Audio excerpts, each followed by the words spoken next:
I'm Ben. I'm part of Team Ed, and I'll be doing the first part of the book or our book review. Now, from the onset, the title of the book is Born a Crime: Stories of a South African Childhood, and it was written by Trevor Noah, who's a South African comedian, writer, producer, and is famous for The Daily Show, so he's gotten international acclaim.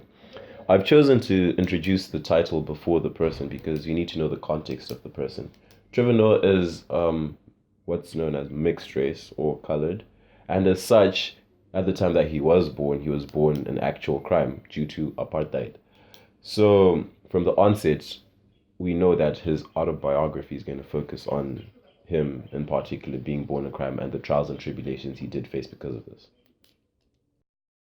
This book could be classified under the characteristics of being a biography. However, if one looks into it, one can see that it is rather a biography of somebody else rather than an autobiography.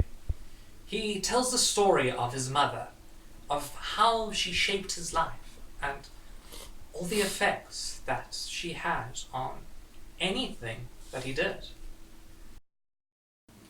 There are a few main characters in the book that are of great importance in Trevor Noah's life. The first main character is Trevor Noah himself.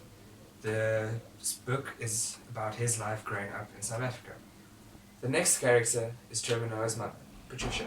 She is a strong, independent woman who is arguably the most important figure in Trevor Noah's life. Next is his father, who was absent most of the time, but not due to his own volition. It was due to the apartheid laws at the time. Next is Trevor's stepfather, Abel.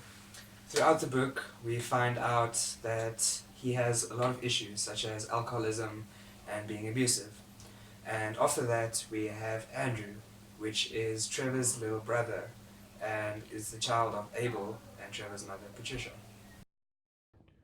Next on the characters list is Frances, who is Trevor's maternal grandmother, and she plays an important part in representing the African or the black side of his mixed persona.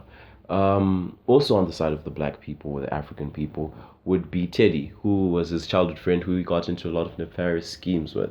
And also on that, involving his friendships and everything, would be the Cheese Boys, particularly represented by Hitler and Bongani, who was the second in command. Who is our favourite character? Unanimously, our group agrees that it is Trevor's father. I mean, the guy was literally given a free pass to fuck off. He didn't have to be involved in Trevor's life.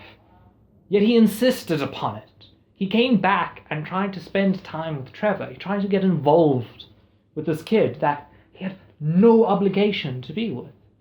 There's something admirable, something commendable about someone that would do that, and it's just great. Okay, when it comes to the characters that we hate, we took a different approach.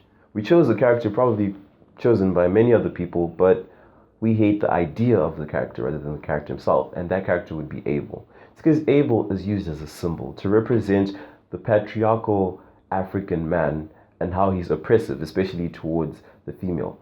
He demands a certain level of subservience from Trevor's proud mother, and that's something that we as a group found really appalling. Next, I want to talk about Teddy. He invokes strong feelings of friendship, a strong friendship bond between two people, because Teddy was black. He didn't view Trevor as being mixed or white or black. He just saw Trevor as Trevor. And also the whole mall incident, he didn't give Trevor up. And I think that's what a real friend would do. Trevor himself arouses a lot of emotions within us, particularly through his interactions with other people. We get the sense of an isolation surrounding him, enveloping him, and we see this through his own family. Although he is in the in group, so to say, he's in the out group, as shown by how his grandma failed to discipline him the same way that she disciplined the black children, the African children. And that just enhances the idea of him being alone or in his own certain sphere. As far as our main characters and their adventures or when they were in trouble, we've picked Trevor and his mother. Trevor himself was in many adventures and was in trouble most of the time. Particularly, we're noting how he was in trouble when he was with Teddy, and they were stealing sweets and they were chased by the police. And he was also in trouble when he was arrested for the car issue, when he took Abel's car, when he borrowed Abel's car. And an adventure that we also found of importance was the prom adventure and how that went. And then when it comes to Trevor's mother, she was also involved in her own array of events or adventures. For example, there's the jumping out of a moving taxi when they were young, when the book begins. There's also the misadventure, rather, with Abel, in which she got shot in the head, and her nightclub escapades when, or just before she actually found Trevor's father, Robert.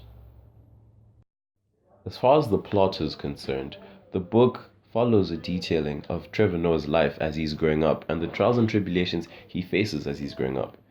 These brought about by the effects of apartheid, as well as things that are found in every African society, such as gender inequality, patriarchy, tribalism. This is exposed through different events in his life. For example, as the book begins, when he's tossed out of the taxi, he learned the lesson of tribalism and how deep it is, or how deep it runs within an African context. Okay. His mother being shot by Abel highlighted gender inequality and the domestic abuse that they felt at the hands of Abel are key and characteristic of any African society that supports patriarchy. So everything in his growing up is a contextualization of the situation around him and how people had to deal with the connotations of the society that they were in. The plot of the book revolves around Trevor Noah growing up in a mixed society, post-apartheid. It deals with his trials, his tribulations, and how he grows as a person due to his impact and others' impact on the environment around him.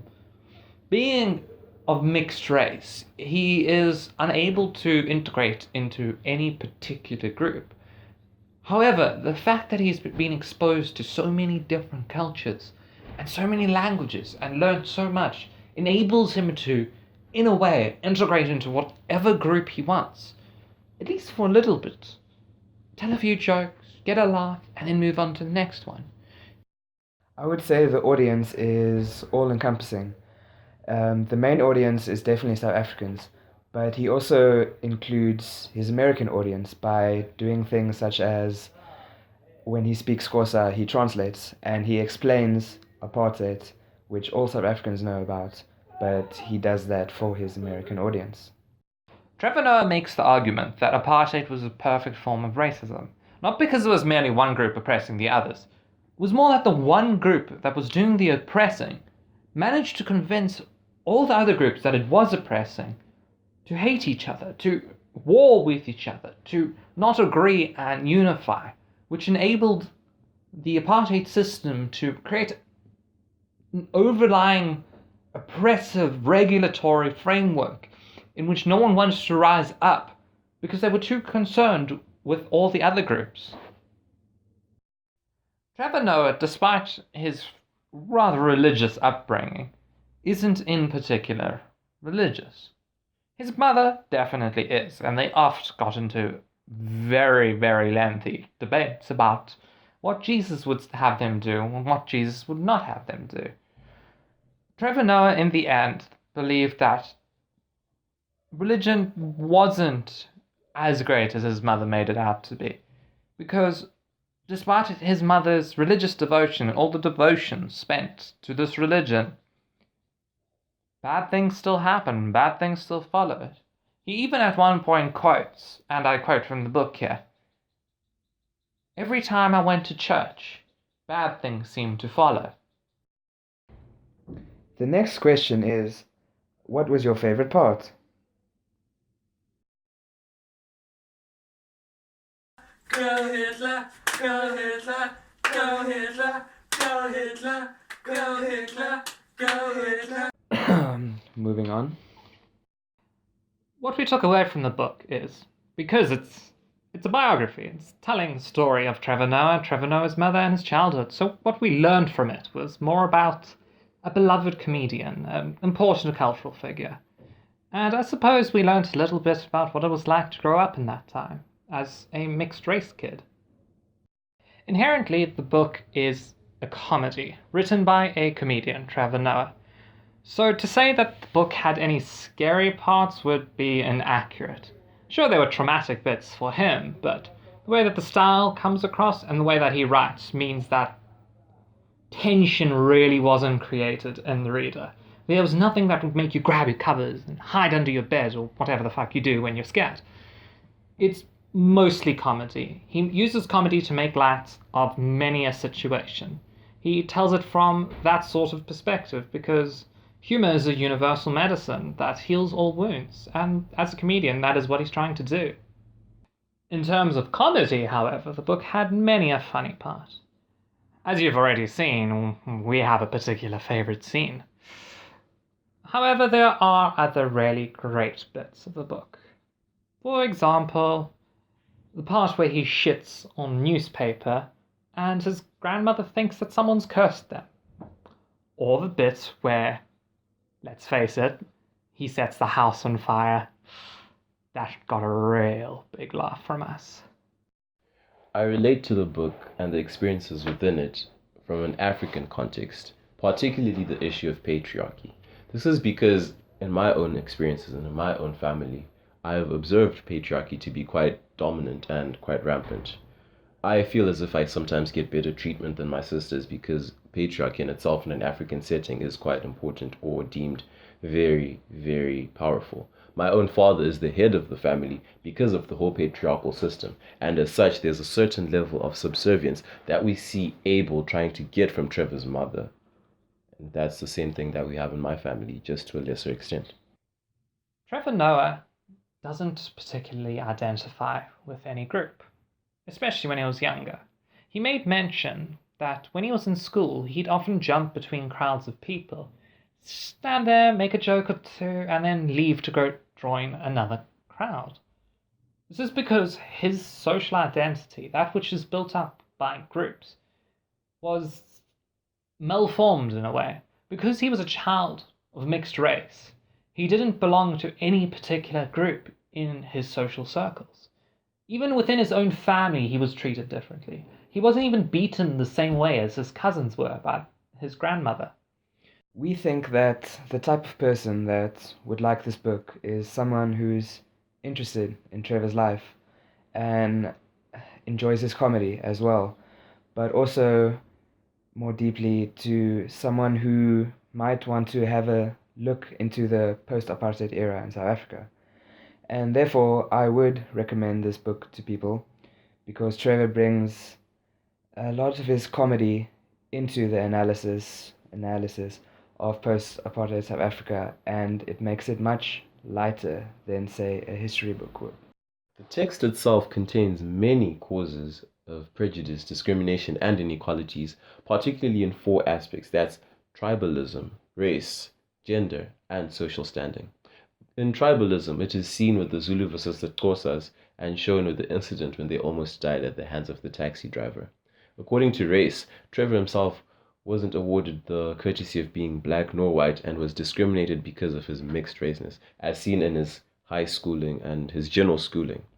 According to gender, Trevor's mother, being a Xhosa woman, was looked down upon by other types of women and the men themselves, as seen as when they went to Limpopo with Abel, who was Tsonga, and she refused to behave in the particular manner that the other woman behaved in a way. And then according to social standing, when Trevor and his friends were interrogated after finding out that Trevor stays in a better part, or what's deemed a better part of the neighborhood, he is then told to stop hanging out with his friend as they are gangsters or hoodlums and will thus resultantly lead him to failure in life. We, as a group, feel that Trevor doesn't challenge the reader specifically. It's more of a personal story that he tells about growing up in South Africa. To conclude, our analysis of Born a Crime is one that focuses on how the autobiographical comedy that Trevor Noah himself wrote touches on different aspects of post-apartheid South Africa, and also includes other aspects such as tribalism, gender, and social standing. And in these, we find how Trevor himself was isolated and not within the group, and thus in turn, it links to the context of social psychology in that way. Thank you. Call me later. work late nights. I like long strolls by the beach.